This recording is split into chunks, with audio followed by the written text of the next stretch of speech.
不容易挤进早八的电梯，一阵警报声突然响起，请所有乘客遵守规则，否则将被梯箱碾成肉泥。电梯急速上升，仿佛没有尽头一样。警报里开始不断诵念着难以理解的电梯规则。1. 电梯每5分钟启动一次，随即前往一个楼层，请留意数字信号灯。2. 抵达任意楼层，电梯门将持续开启5分钟，时间结束后强制关闭。若被遗落在电梯外，将被梯箱碾成肉泥。3.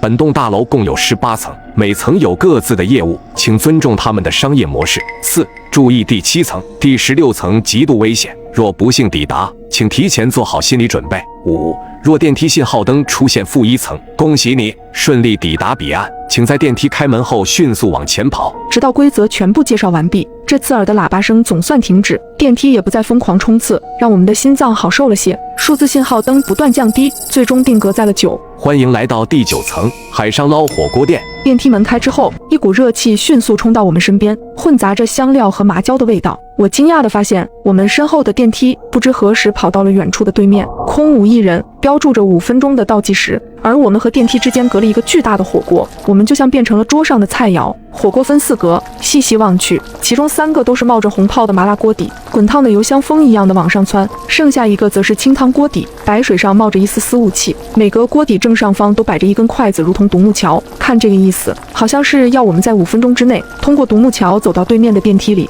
正当大家犹豫不决，没人尝试上前的时候，一道粗粝的嗓音传入了我们的耳畔：新来的荤菜们，我提醒你们一点，每根筷子上至多只能承担4个人的重量，并且想要稳稳通过火锅走到对面，大概需要3分钟，所以尽快选择吧。如果不想被我吃到肚子里的话。顺着声音看去，竟有一个身形庞大的巨人，头顶着厨师帽，饶有兴致地看着我们。他说的话应该就相当于本层楼的专属规则。我们这里有16个人，每只筷子只能承受4个人的重量，刚好分配均匀。紧张之中，一个秃顶的中年人率先打破了沉默，随后他指着眼前的火锅说道：这个清汤锅下面全是白水，要是不小心掉下去，或许还能游到对岸，但是那些红油的锅底下去了，恐怕就变成一堆骨头了。所以抱歉了各位，我要抢先一步了。随后他风一样的抢到最前面，率先登上了清汤锅底上方的筷子。眼见他已经摊开双手开始闯关，几位靠清汤锅底比较近的年轻人也赶忙争抢起来。4人的名额迅速被抢完，没来得及上去的人只能垂头顿足的暗骂。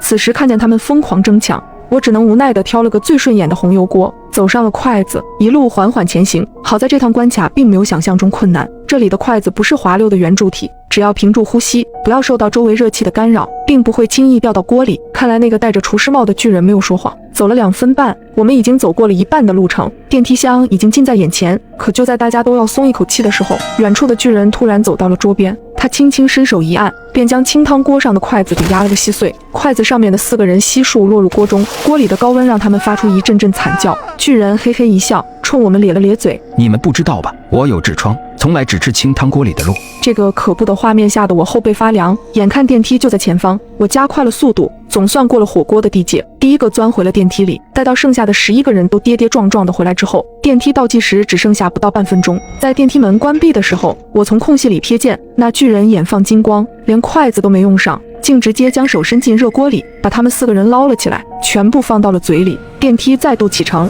这一次到达了第1层。欢迎来到第1层，这里是剧本杀店。